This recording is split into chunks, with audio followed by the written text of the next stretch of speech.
Hello dear students, मैं दीपक कुशवाहा आपके अपने चहेते YouTube channel a maths world में आप सभी का स्वागत करता हूं। बच्चों, आज हम सरल रेखा के पार्ट 4 की शुरुआत करने जा रहे हैं। सभी बच्चे ध्यान से बिल्कुल वीडियो के लास्ट तक बने रहेंगे।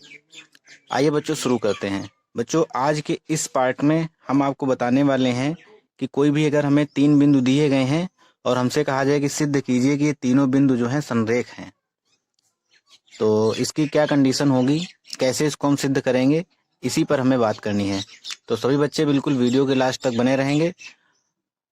हेडिंग डाल लीजिए बच्चों, 3 बिंदु x1 y1 z1 x2 y2 z2 तथा x3 y3 z3 के संरेख होने की शर्त। बच्चों, अगर आप इस चैनल पर नए हैं और अभी तक चैनल को सब्सक्राइब नहीं किया है तो चैनल को सब्सक्राइब कर लें और साथ में बेल आइकन को भी प्रेस कर लें। तो बच्चों, हमने आपको पिछले वाले पार्ट में ये बताया हुआ था कि जो 2 बिंदु हैं, उन 2 बिंदुओं से होकर के जाने वाली रेखा का समीकरण क्या होता है। सभी बच्चों ने बिल्कुल ध्यान से इस चीज को समझा हुआ था कि 2 बिंदु से होकर के जाने वाली रेखा का समीकरण आखिर क्या होता है। तो आइए बच्चों, नोट कर लेते हैं क्या होता है समीकरण। x माइनस x1 अपॉन में, इसको इस तरीके से लिखिएगा,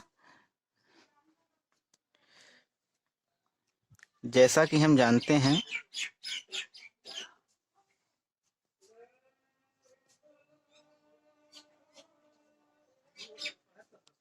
दो बिंदुओं से होकर जाने वाली रेखा का समीकरण।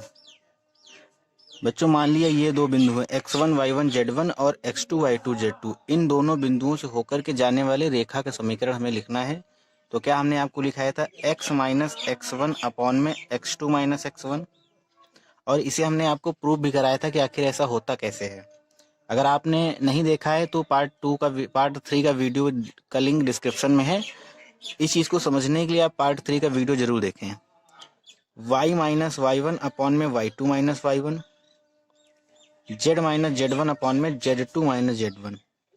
ये बच्चों 2 बिंदुओं से होकर के जाने वाली रेखा का समीकरण होता है। अब हमें जब सिद्ध करना हो कि ये 3 बिंदु संरेखीय हैं, तो बच्चों जब तीनों बिंदु संरेखीय हैं तो 2 बिंदुओं से होकर के जाने वाली रेखा का समीकरण ये है। तो तीसरा बिंदु जो है बच्चों, इस वाली इक्वेशन को सेटिस्फाई अगर कर जाए तो हम ये कह सकते हैं कि ये तीनों बिंदु जो हैं वो संरेख हैं। नहीं समझ पाए, पहले लिख लेते फिर दोबारा हम एक्सप्लेन कर देंगे। कहने का मतलब ये हुआ, ये तो 2 बिंदु से होकर के जाने वाली रेखा का समीकरण हमने लिखा हुआ है। अगर हमें अब सिद्ध करना है कि तीनों बिंदु संरेख हैं, तो तीसरा जो पॉइंट है वो इस वाली इक्वेशन को अगर सेटिस्फाई करे तो हम ये कह सकते हैं। सेटिस्फाई करने का मतलब क्या रहेगा कि ये वैल्यू बराबर इसके आए, ये वैल्यू बराबर इसके आए, मतलब तीनों वैल्यू अगर आपस में बराबर आ रही हैं तो तीनों बिंदु कैसे हैं, संरेख हैं। यहाँ लिख लीजिए, जब तीनों बिंदु जब नहीं यदि यदि तीनों बिंदु संरेख होंगे तो तीसरा बिंदु x3 y3 z3 उपरोक्त समीकरण 1 को संतुष्ट करेगा। तो बच्चों, जहां जहां x y z है वहां वहां पे हमें वैल्यू रखनी रहेगी x3 y3 z3 की। जब संतुष्ट करेगा तो बच्चों हम क्या लिखेंगे, x के प्लेस पे रखेंगे x3 और minus x1 as it is upon में x2 माइनस x1, बराबर में y के प्लेस पे रखेंगे y3 माइनस y1 अपॉन में y2 माइनस y1, और बराबर z के प्लेस पे रखेंगे z3 माइनस z1 अपॉन में z2 माइनस z1। ये बच्चों संरेख की कंडीशन है। आप चाहें, अगर आपको 3 बिंदु जिन्हें प्रूफ करना हो कि सिद्ध कीजिए कि ये संरेखीय हैं, आप यहाँ पर डायरेक्ट वैल्यू रख लीजिए तीनों बिंदुओं की और आपस में सॉल्व करके देखेंगे तो तीनों की वैल्यू अगर बराबर आए तो आप ये कह सकते हैं कि तीनों बिंदु संरेख हैं। नहीं तो बच्चों आप कुछ इस तरीके से भी कर सकते हैं। इस तरीके से कोई दो बिंदुओं से होकर के जाने वाली रेखा का समीकरण नोट कीजिए, उसके बाद तीसरे वाले बिंदु को इसी में सेटिस्फाई करा दीजिए, फिर देखेंगे आपके तीनों जो हैं वो बराबर आते हैं। एक क्वेश्चन इसके ऊपर बेस्ड हम आपको कराते हैं, तब आपको ये हेडिंग जो है पूरी तरह से समझ में आएगी। तो पहले आप इसको एक बार फिर से समझ लीजिए कि तीन बिंदु x1 y1 z1 x2 y2 z2 x3 y3 z3 यदि संरेख होंगे तो x3 माइनस x1 यानी कि x3 माइनस x1 अपॉन में x2 माइनस x1 इक्वल में y3 माइनस y1 अपॉन में y2 माइनस y1 इक्वल में z3 माइनस z1 अपॉन में z2 माइनस z1। ये हमें प्रूफ करना रहेगा, यही हमें लाना रहेगा। ठीक है, तो एक क्वेश्चन इसके ऊपर हम आपको बेस्ड कराते हैं, तब आपको ये पूरी तरह से हेडिंग समझ में आएगी। क्वेश्चन दिया गया बच्चों, सिद्ध कीजिए कि बिंदु A -1, -2, -3, B 1, 1, 1 और C -3, -5, -7 समरेख हैं। हमें प्रूव करके लाना है कि जो तीन बिंदु हैं समरेख हैं।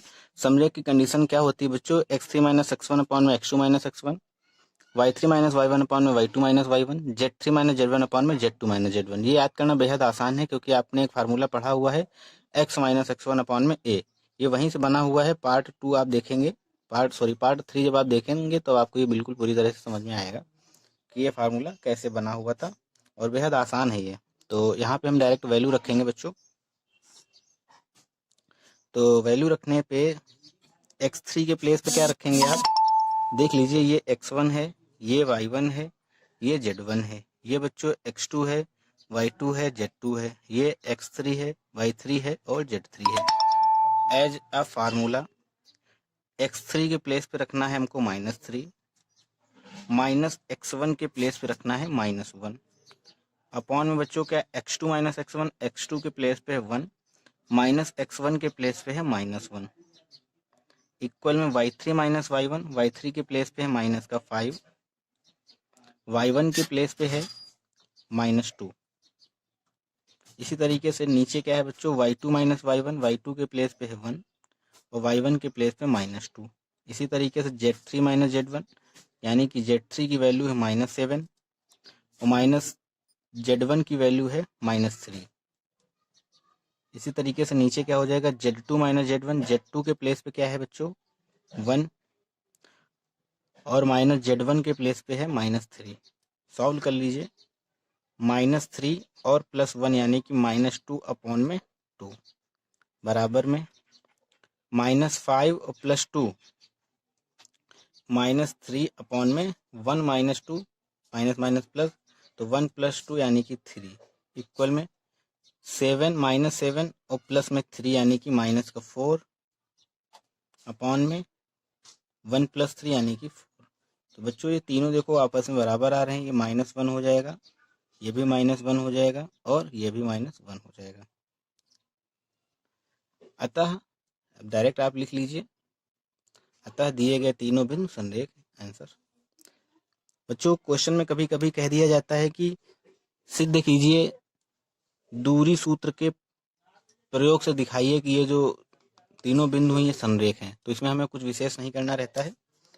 दूरी बिंदु यानी कि ए बी की वैल्यू निकाल लो, पहले ए बी निकाल लीजिए। ए बी कैसे निकालेंगे, दूरी सूत्र का प्रयोग, x2 minus x1, y2 minus y1, z2 minus z1 का होल स्क्वायर करके रूट निकाल लीजिए, तो ये आ जाएगा आपको कुछ। इसी तरीके से ए बी निकालने के बाद बी सी निकाल लीजिए, बी सी के बाद में फिर ए सी निकाल लीजिए, ए बी बी सी ए सी और इसके बाद में आपको बस प्रूफ करके लाना रहेगा कि ए बी और प्लस में ए सी बराबर में बी सी। ठीक है, तो ये हालांकि बहुत आसान है प्रक्रिया इसकी, आप इसको सही से कर लेंगे। अब आप कहेंगे कि सर ये बना कैसे, तो इसके लिए बच्चों अंतरिक्ष में बिंदु चैप्टर आपको हमने पढ़ाया हुआ था, तो उसमें आप इस चीज़ को बेहतर तरीके से समझ सकते हैं। हालांकि ये जो क्वेश्चन है आपको एक ये अंतरिक्ष में बिंदु चैप्टर में भी दिया गया है, लेकिन ये जो क्वेश्चन है पूरी तरीके से इस वाले चैप्टर सरल रेखा का पार्ट है। तो अगर आपसे दूरी सूत्र करके नहीं दिया जाता है तो बस आप इस छोटे से फार्मूले में वैल्यू रख के आप आंसर इसका निकालिए और यही मान्य रहेगा। ठीक है बच्चों, तो आशा करते हैं आपको समझ में आया होगा। चलिए बढ़ते हैं नेक्स्ट हेडिंग की तरफ, सभी बच्चे नोट कर लें। बच्चों कोई भी हम नई हेडिंग की शुरुआत करें इससे पहले एक ये बहुत ही महत्वपूर्ण टाइप का प्रश्न है।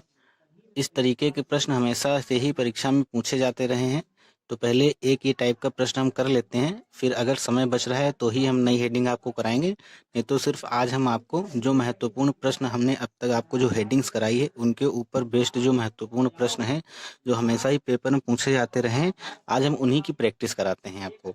तो बच्चों एक ये क्वेश्चन है, हमसे कहा जा रहा है कि उस रेखा का समीकरण ज्ञात कीजिए जो बिंदु 2, 3, 1 से होकर जाती है तथा रेखाओं x-4/3 इक्वल में y+3/2 इक्वल में z-1/4 तथा x+2/1 इक्वल में y-1/3 इक्वल में z+4/4 पर लंब है। तो बच्चों आप बात समझ पाए होंगे, हमें क्या निकालना है, एक रेखा का समीकरण फाइंड आउट करना है और कह रहे हैं कि जो एक बिंदु से होकर के जाती है और बाकी की दो रेखाएं हैं उनके ऊपर वो लंब है। कौन लंब है? जो रेखा का समीकरण है। तो सबसे पहले हम क्या करेंगे, मान लेते हैं कोई एक रेखा का समीकरण। तो मानिए बच्चों, माना रेखा का समीकरण क्या है बच्चों, x-x1/a y-y1/b z-z1/c। बच्चों ABC क्या होते हैं? ABC हमारे दिक् अनुपात होते हैं, यानी कि डायरेक्शन रेशियो होते हैं। तो यहाँ तक की प्रक्रिया बच्चों आपको बिल्कुल ही समझ में आई होगी। आगे हमें पॉइंट्स दिए गए हैं एक बिंदु से होकर के जाने वाले रेखा का समीकरण। तो जहाँ x1 है वहाँ पे हम रखेंगे 2, जहाँ y1 है वहाँ पे रखेंगे 3 और जहाँ z1 है वहाँ पर क्या रखेंगे 1। इसको अभी इक्वेशन फर्स्ट नहीं मानते हैं, तो फार्मूला है हमारा।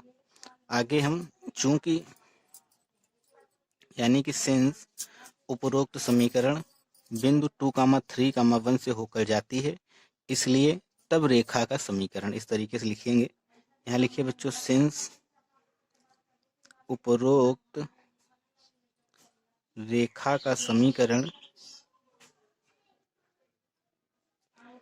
एक बिंदु, क्या है एक बिंदु हमारा 2, 3, 1 से होकर जाती है। रेखा की समीकरण, रेखा का समीकरण, रेखा का रखिए बच्चों, रेखा का समीकरण एक बिंदु से होकर जाता है। अतः क्या हो जाएगा बच्चों बताइए, x-x1 के प्लेस पे क्या रखेंगे 2, x-x1 के प्लेस पे 2/a हो जाएगा। y-y1 के प्लेस पे क्या रखेंगे 3/b हो जाएगा और z-z1 के प्लेस पे क्या रखेंगे 1/c हो जाएगा। ठीक है बच्चों, इसे हम इक्वेशन नंबर फर्स्ट मान लेते हैं। अब आगे कह रहे हैं क्वेश्चन में, उस रेखा का समीकरण ज्ञात कीजिए जो बिंदु 2, 3 से होकर जाती है। तो पहली वाली लाइन का काम हमने पूरा कर लिया। अब आगे क्या कह रहे हैं, जो रेखा का समीकरण है वो रेखाओं इस पर और इस पर लंब है। जो रेखा का समीकरण ये बच्चों निकल के आए, ये और दो रेखाएं हैं इनके ऊपर लंब है। बात समझ पा रहे हैं आप?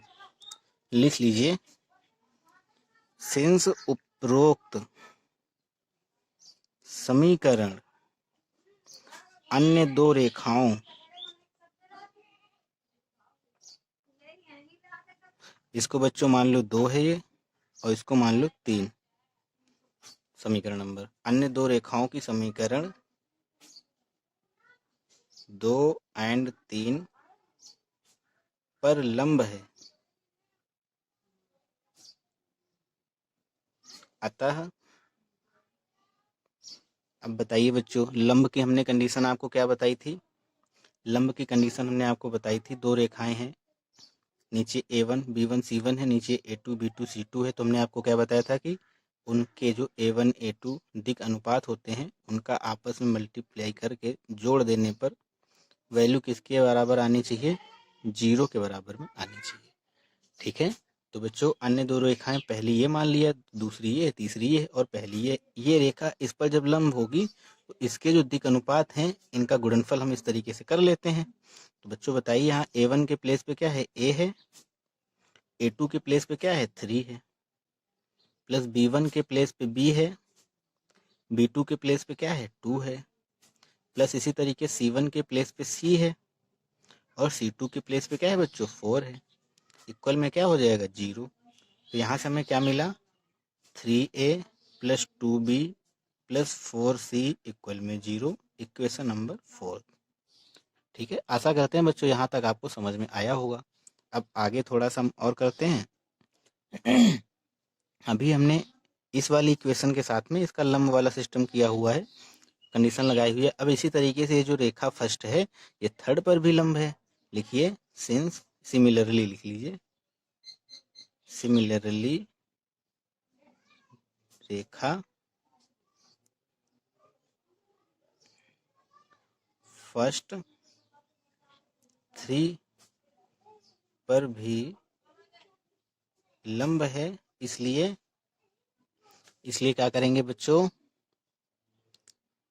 इसी तरीके के फार्मूले के रूप में इसको भी रखेंगे। तो a1 के प्लेस पे क्या है, a है, और a2 के प्लेस इस बार यहाँ पे क्या दिया गया है, 1 दिया गया है। प्लस में b1 के प्लेस पे b है, और b2 के प्लेस पे हमें क्या है, यहाँ पे 3 है। प्लस c1 के प्लेस पे क्या है, c1 के प्लेस पे c है, और c2 के प्लेस पे 4 है, और इक्वल में क्या हो जाएगा, 0। तो यहाँ से बच्चों हमें क्या मिलेगा, a plus 3b plus 4c equal में 0। इक्वेशन नंबर 4 और इक्वेशन नंबर 5 हमें रेखा का समीकरण बताना है क्या होगा। तो इक्वेशन 4 और 5 को सॉल्व करके वज्र गुणनखंड विधि का प्रयोग करके ABC की हम वैल्यू फाइंड करेंगे, और जो ABC की वैल्यू हमें मिलेंगी उन वैल्यूज़ को समीकरण नंबर 1 में यहाँ पर हम रख देंगे। रखने पर जो वैल्यू, जो समीकरण बनेगी वही रेखा का समीकरण होगा। आशा करते हैं बच्चों यहाँ तक आपको समझ में आया होगा। तो इस प्रक्रिया को हम पूरा कर लेते हैं। लिख लीजिए नीचे इक्वेशन नंबर, समीकरण 4 और 5 को वज्र गुणनखंड विधि से सॉल्व करने पर। बच्चों इस विधि के बारे में हमने आपको इसके ऊपर कई सारे प्रश्न कराए हुए हैं। तो बेहतर तरीके से समझने के लिए आप अंतरिक्ष में बिंदु या और समतल, इन दोनों चैप्टर के सारे वीडियोज बिल्कुल क्रमबद्ध तरीके से देखिए। उनमें से हमने किसी एक पार्ट में इस विधि के बारे में बिल्कुल डिटेल से बखान किया हुआ है। तो चलिए हम यहाँ पर भी आपको बता देते हैं। तो मान लिया हम दो इक्वेशन को थोड़ा नज़दीक नज़दीक लिखे ले रहे हैं, इससे थोड़ा सा आप सही से समझ पाएंगे। पहली इक्वेशन 3 नंबर है, 3a plus 2b plus 4c equal में 0, और यहाँ पर है बच्चों a plus 3b plus 4c equal में 0। इसमें हमें लगाना है। तो हमने आपको तरीका बताया था कि सबसे पहले अंश में आप a लिख लीजिए, और नीचे एक बड़ा सा, और यहाँ b रख लीजिए, नीचे एक बड़ा सा बटा का निशान बना लीजिए, और c यहाँ पर बटा लगा लीजिए। अब उसके बाद a ऊपर लिख लिया, इसके हमने छुपा लिए, इसका इसमें मल्टीप्लाई, माइनस करके इसका इसमें मल्टीप्लाई, b के गुणांक का c के गुणांक से, और c के गुणांक का b के गुणांक से। तो 2 का मल्टीप्लाई करेंगे 4 के साथ, माइनस 4 का मल्टीप्लाई करेंगे 3 के साथ। इसी तरीके से b में बच्चों क्या करेंगे, आगे वाला क्या है, 4 का 3 से मल्टीप्लाई,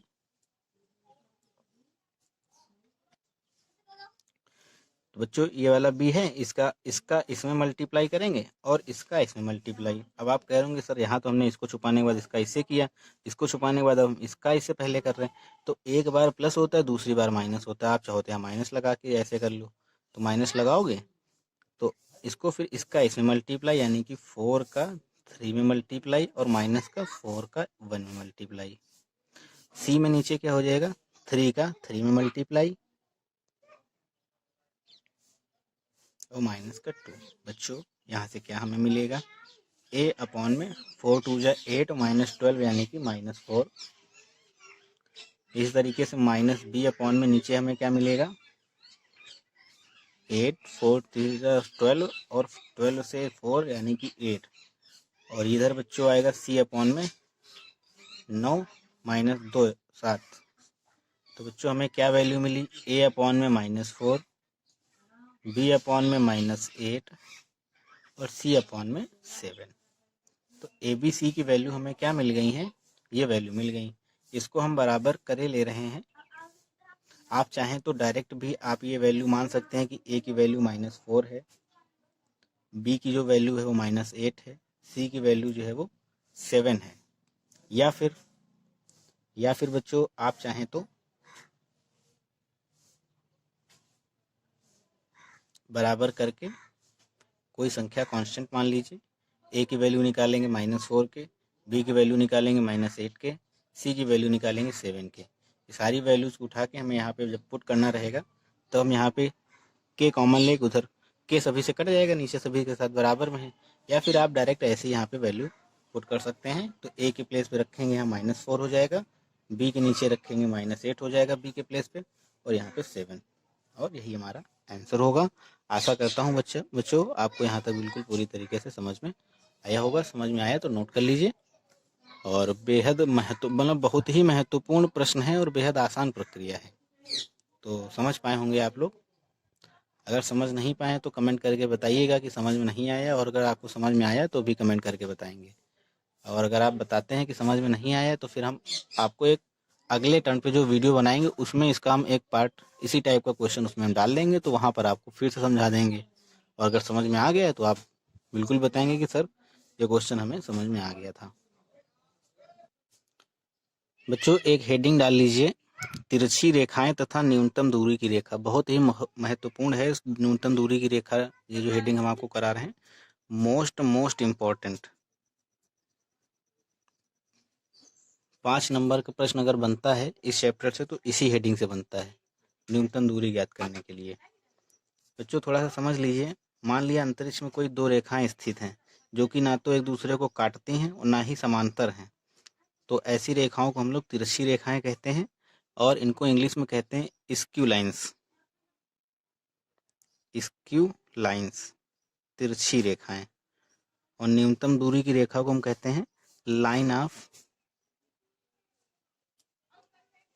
शॉर्टेस्ट डिस्टेंस।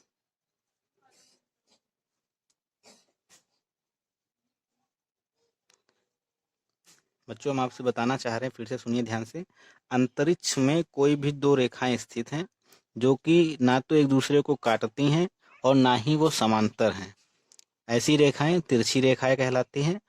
और चूंकि ये बच्चों जो रेखाएं होती हैं एक तल में नहीं होती हैं, इसलिए इनको हम विषमतली रेखाएं भी कहते हैं। और जो रेखाएं हैं उनके बीच की जो लंबवत दूरी रहती है, तिरछी रेखाओं के बीच की जो लंबवत दूरी है, उसको हम लोग न्यूनतम दूरी की रेखा कहते हैं। फिगर के माध्यम से समझ लीजिए। मान लीजिए बच्चों ए बी कोई इस तरीके से, और ये कुछ इस तरीके से एक और तिरछी रेखा है सी डी। मान लो ये ए बी है और ये सी डी है। दो तिरछी रेखाएं हैं, दो रेखाएं हैं, तो इन्हीं रेखाओं को बच्चों हम लोग तिरछी रेखाएं कहते हैं, जो कि कैसी हैं, ना एक दूसरे को कट कर रही हैं और ना ही ये समांतर हैं। लिख लीजिए इस बात को। अंतरिक्ष में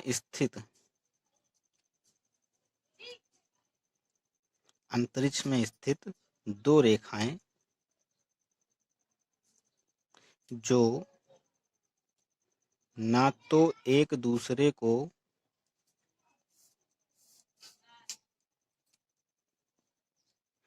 काटती हैं ना ही समांतर हैं, तिरछी रेखाएं यानी कि स्क्यू लाइंस कहलाती हैं। ठीक है बच्चों, और चाहो तो लिख लो, इसी में लिख लो, चूंकि दोनों रेखाएं एक तल में नहीं होती हैं, अतः इन्हें विषमतलीय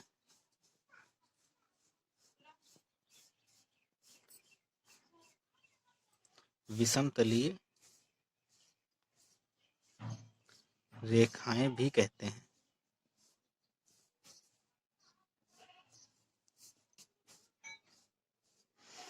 ठीक है बच्चों, यहाँ तक आपको समझ में आया होगा। मान लिया,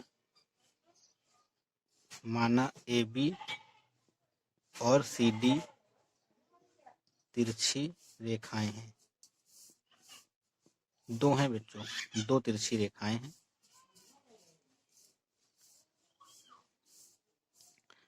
तब रेखा,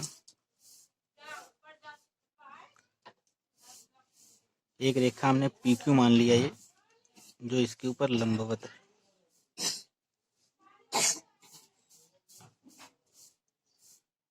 बच्चों यहाँ से इनके बीच में जो लंबवत दूरी होगी वही सबसे छोटी रेखा बनेगी। आप अगर जरा सा भी तिरछा करके बनाएंगे तो वो रेखा इसकी अपेक्षा बड़ी हो जाएगी।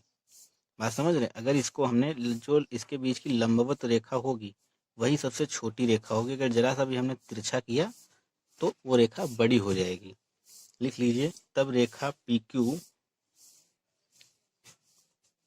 जो कि AB, साथ में लिखते रहिए बच्चों वीडियो रोक रोक के, जो कि AB और CD दोनों पर लंब है,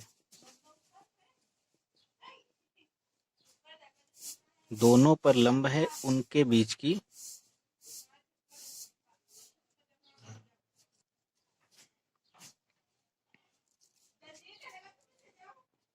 न्यूनतम दूरी की रेखा है। बच्चों आज बस यहीं तक रखते हैं। इसके आगे हम आपको बताएंगे जो तिरछी रेखाएं हैं उनके बीच की न्यूनतम दूरी की जो लंबाई है वो कैसे ज्ञात की जाती है, उनका जो समीकरण है वो कैसे ज्ञात किया जाता है, जिससे हमेशा ही एग्जाम में प्रश्न पूछा जाता है। तो अगले टर्न पे, अगले वीडियो में हम इसके बारे में चर्चा करेंगे। आज तक हमने जो पढ़ाया हुआ है बच्चों, इसको आप पूरी तरीके से सही से रिवीजन कीजिए। कल के वीडियो में हम आपको बताएंगे कि तिरछी रेखाओं के बीच की जो न्यूनतम दूरी की लंबाई है वो कैसे ज्ञात की जाती है और समीकरण कैसे ज्ञात किया जाता है। तो कल का जो पार्ट है, जो नेक्स्ट वीडियो रहेगा, वो बहुत ही महत्वपूर्ण रहेगा। कोई भी बच्चा उस वीडियो को मिस नहीं करेगा। बच्चों अगर आपको आज का सेशन अच्छा लगा है तो वीडियो को लाइक करें और अपने सभी दोस्तों में इस वीडियो को शेयर करना आप ना भूलें।